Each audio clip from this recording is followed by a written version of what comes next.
देखा आपने, बहू की जबान कितनी चलने लगी है। मैं ना कहती थी, ये ऊपर से जो दिखती है अंदर से वैसी बिल्कुल नहीं है। मंजू जी अपने पति भुवन बाबू से कहती हैं।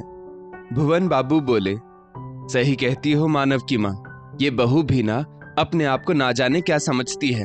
अरे मास्टरनी की बेटी है तो क्या अपनी मास्टरनी गिरी ससुराल वालों पर चलाएगी। मंजू जी बोली, देखते नहीं हो हमारे मानव के सामने कितनी अच्छी बनती है और उसके पीछे। अरे बहू है तो कम से कम बहू बनकर रहे, हमारी मास्टरनी तो ना बने। इससे अच्छा तो हमारी छोटी बहू अनीता है। भले ही उसके यहाँ समय पर कभी चाय नाश्ता नहीं मिलता है, पर वो हमारे मामलों में दखल भी तो नहीं देती। भुवन बाबू बोले, बात तो तुम सही कह रही हो मंजू। अजीत के घर में बस एक ही दिक्कत है कि वहां कोई हमसे बात करने वाला नहीं होता, इसलिए तो हम यहाँ चले आए। पर यहाँ तो बहू इतने नियम कायदे से रहती है कि पता ही नहीं चलता कि तुम उसकी सास हो या वो हमारी सास है। मंजू जी बोली, आने दो आज मानव को, उसको सारी बात बताती हूँ। भुवन बाबू बोले, पर वो सुनेगा तब ना। आजकल के लड़के तो बस अपनी बीवी के गुलाम बनकर रह गए हैं। मंजू जी बोली, सही में एक अजीत है जो अनीता बहू गलत सही जो करे कुछ कहता नहीं, और एक ये है जो पहले हमारी बात मानता था, अब बिना सच्चाई जाने कुछ बोलना तो छोड़ो सुनता भी नहीं। दोनों पति पत्नी बड़बड़ा रहे थे। तभी मानव घर के अंदर दाखिल हुआ। उसने देखा घर का माहौल कुछ गर्म हो रखा है। वो बोला, क्या बात है बाबूजी, आज इतनी शांति कैसे? आप दोनों तो इस वक्त टीवी पर तारक मेहता का उल्टा चश्मा देखते हैं। लगता है आपके पोते मोनू ने आपको टीवी नहीं देखने दिया, तभी आप दोनों चुपचाप बैठे हैं। वैसे वो है कहाँ, नजर नहीं आ रहा है? भुवन बाबू गुस्से में बोले, हमसे क्या पूछ रहा है, अपनी बीवी से जाकर पूछ। और मोनू हमारे साथ वक्त क्यों बिताएगा? हम तो उसे कोई अच्छी बातें सिखाते ही नहीं। अच्छी बात तो बस तुम्हारी बीवी करती है। मानव बोला, आखिर हुआ क्या है? क्या मोनू ने आपके साथ कोई बदतमीजी की? मंजू जी झट से बोली, अरे नहीं नहीं, हमारे पोते में हमारा खून है तो वो भला हमारा अनादर कैसे करेगा? पर एक बात कहूं मानव, आजकल बहू की जबान ज्यादा चलने लगी है। उसे कोई लिहाज ही नहीं रहा कि बड़ों से किस तरह से बात की जाती है। मानव बोला, मैं समझा नहीं माँ, आप क्या कहना चाहती हो? साफ साफ कहो। मंजू जी बोली, आज तो बहू ने हद ही कर दी। मानती हूँ उसकी माँ पढ़ी लिखी थी, इसका मतलब ये तो नहीं कि हम एकदम अनपढ़ हैं। मानव झल्लाते हुए बोला, अरे माँ बात क्या हुई वो बताओ। आप तो यहाँ की बात को वहां लेकर चली गई, पहले हुआ क्या है वो तो बताओ। मंजू जी चिल्लाकर बोली, आज तो वो तेरे बाबूजी के सामने सीना तान के खड़ी हो गई। मुझे तो लगता है नेहा बहू ने सारे संस्कार बेच खाए हैं। तो बात यह है मानव कि उसका यूं जवाब देना हमें बिल्कुल अच्छा नहीं लगा।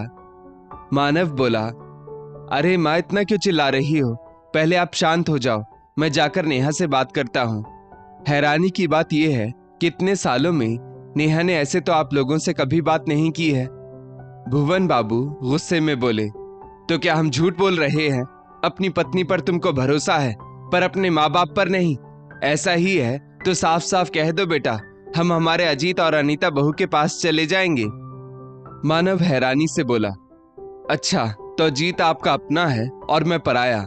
बाबूजी घर में छोटा बच्चा है तो थोड़ी शांति बनाकर रखिए, और मैं अभी जाकर नेहा से पूछता हूँ कि आखिर क्या बात है। मानव ने वहां से उठने में ही अपनी भलाई समझी और उठकर सीधा अपने कमरे में आ गया, जहां मोनू चुपचाप अपने खिलौनों से खेल रहा था और नेहा कपड़ों को तह लगा रही थी। मानव बोला, नेहा क्या बात है, ये माँ बाबूजी क्या कह रहे हैं? नेहा बोली, अच्छा तो उन्होंने आते ही आपको बता दिया? तब तो उन्होंने आपको ये भी बता दिया होगा ना कि आज मैंने उनसे जबान लड़ाई है। मानव बोला, हाँ बता तो दिया, पर मैं तुमसे जानना चाहता हूँ कि आखिर तुमने ऐसा क्यों किया? तुम तो कभी माँ बाबूजी से ऊंची आवाज में बात तक नहीं करती थी, फिर आज अचानक क्या हुआ? नेहा बोली, क्यों आपकी माँ ने कारण नहीं बताया? मानव बोला, मुझे समझ में नहीं आ रहा है तुम लोग गोल गोल बातें क्यों करते हो, सीधे मुद्दे पर क्यों नहीं आते? अगर उन्होंने बताया होता तो मैं क्या तुमसे पूछता? नेहा ठंडी सांस भरते हुए बोली, क्या करूं, आज बहू पर एक माँ जो हावी हो गई थी, इसलिए मैं वो सब बोल गई। मानव बोला, मतलब? नेहा बोली, आपको तो पता है ना बाबूजी की आदत का, हर बात में गाली गलौज करके ही बात करते हैं। मानव बोला, अरे वो शुरू से गांव में और ऐसे ही माहौल में रहे हैं तो उनके मुंह से निकल जाता है। नेहा बोली, हाँ वो मैं समझती हूँ, पर बच्चा तो नहीं समझता ना। आजकल वो मोनू के साथ नया खेल खेलते हैं, अब वो मोनू से वही सब बुलवाते हैं और माँ जी भी कुछ कहती नहीं। उल्टा वो दोनों मोनू के मुंह से वो गालियां सुनकर जोर जोर से हंसते हैं। मोनू को थोड़ी ना पता है कि वो क्या बोल रहा है। पहले मैं बहू थी इसलिए सब बर्दाश्त कर लिया करती थी, पर अब मैं एक माँ हूं तो ये सब बर्दाश्त नहीं करूंगी। मानव बोला, क्या उन्होंने तुम्हें कभी कोई गाली दी? फिर क्यों उनकी बातों को दिल पर लगाती हो? नेहा बोली, तो आप क्या चाहते हैं कि वो मुझे भी गाली गलौज करे? अरे बड़े बुजुर्गों को तो जगह और माहौल देखकर बोलना चाहिए ना। अभी तक फोन पर अपने दोस्तों से, यहाँ तक कि आप दोनों भाइयों से भी वो ऐसे ही बात करते रहे। मुझे कोई ऐतराज नहीं था, पर अब बच्चों के सामने, छी छी। मानव बोला, नेहा पहले तुम्हें माँ से बात करनी चाहिए थी तब। नेहा बीच में बोली, आपको क्या लगता है मैंने बात नहीं की होगी? कई बार माँ जी को कह चुकी हूँ कि बाबूजी को समझाइए, पर नहीं। आज सुबह मैंने मोनू को दूध पीने के लिए कहा तो उसने दूध पिया नहीं, और जब मैं उसे डांटने लगी तो पता है उसने क्या कहा? मानव बोला, वो क्या बोला? नेहा बोली, उसने मुझे गाली दी, और ये सुनकर उसे समझाने की बजाय वो दोनों जोर जोर से हंसने लगे। मानव बोला, तो तुमने मोनू के गाल पर खींचकर थप्पड़ लगाया होगा। नेहा बोली, और क्या करती, बस इसी बात को लेकर आपके माँ बाबूजी तब से मुझे सुनाए जा रहे हैं, जो मुझे बर्दाश्त नहीं हुआ। तब मैं उनके सामने बोली कि आपके लिए ये सिर्फ एक खेल है, पर मेरे बच्चे के लिए नहीं। मानव चुपचाप सुन रहा था तो नेहा बोली, आप भी सुन लीजिए, इस घर में ना तो अब मैं गाली सुनूंगी और ना ही आने वाली पीढ़ी में किसी और को सुनने दूंगी। मानव नेहा के गुस्से से भरे चेहरे को देखकर सोचने लगा, गलती उसकी नहीं है तो वो कुछ कह भी नहीं पाया। बस वहां से उठकर बाहर आया और भुवन बाबू से बोला, बाबूजी सच सच कहिएगा, गलती किसकी थी? भुवन बाबू बोले, देख लो मंजू, अपने सपूत को आ गया अपनी पत्नी के बहकावे में। अब तुम क्या चाहते हो कि हम हमारे पोते के साथ खेले भी नहीं? मानव हाथ जोड़कर बोला, बाबूजी खेलना अलग चीज होती है और गलत सिखाना अलग बात है। अभी आपको उसके मुंह से गालियां सुनकर हंसी आ रही है ना, पर यही मोनू जब बड़ा होकर आपको गालियां देगा तो क्या आपको अच्छा लगेगा? भुवन बाबू चुप हो गए तो मंजू जी बोली, बेटा मानव, तुझे शर्म नहीं आती अपने बाबूजी से ऐसी बात करते हुए? क्या इसी दिन के लिए तुम्हें पैदा किया था कि तुम अपने बाबूजी के सामने उनसे बहस करो?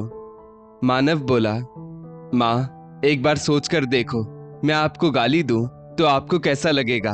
बस वैसा ही कुछ नेहा को महसूस हुआ होगा और उसने वो सब कह दिया होगा। माँ, एक औरत ससुराल में सब बर्दाश्त करती है पर माँ नहीं, और बात जब उसके बच्चे की हो तब तो बिल्कुल बर्दाश्त करना भी नहीं चाहिए। आप ही बताइए, बाबूजी की तो ये आदत पुरानी है, पर हम दोनों भाइयों में क्यों नहीं आई? क्योंकि आपने हमें उन चीजों से हमेशा दूर रखा था। मंजू जी खामोश हो गई क्योंकि बेटा कह तो सही रहा था। भुवन बाबू अभी भी अपनी अकड़ में अपनी गलती मानने को तैयार नहीं थे। तो मानव बोला, मैं इस चीज में आप लोगों का साथ बिल्कुल नहीं दूंगा। कल को वो बाहर जाकर इस तरह की हरकतें करेगा तो बदनामी सिर्फ नेहा की नहीं होगी बल्कि हमारे पूरे परिवार की होगी। और अगर मैं सही हूं तो उस परिवार में तो आप लोग भी शामिल हैं ना। तब आपको क्या बहुत खुशी होगी जब हमारे परिवार के संस्कारों को दूसरे के सामने इस तरह से लज्जित किया जाएगा। मानव इतना कहकर अपने कमरे में चला गया। भुवन बाबू वहीं बैठे सोचने लगे तो मंजू जी बोली, सुनो जी, मानव सही कह रहा है, बहू की इसमें कोई गलती नहीं थी। गलती तो हमारी है कि उसके तुतलाते हुए शब्दों पर हम हंसते रहे, तभी तो वो अपशब्द बोलता रहा। वो छोटा है, हम तो बड़े हैं। उसे रोकने की जगह हमने उस बात को मजाक में ले लिया। ये तो गलत है क्योंकि हम गलत को ही तो बढ़ावा दे रहे थे, और ये समझाना तो हम बड़ों का काम है ना। भुवन बाबू बोले, सही कह रही हो मंजू, बेकार में हमने बहू को क्या कुछ सुना दिया। अब पता चलता है कि उसकी माँ मास्टरनी थी, तभी उसने अपनी बेटी को इतने अच्छे संस्कार दिए कि किससे किस तरह बात करनी चाहिए।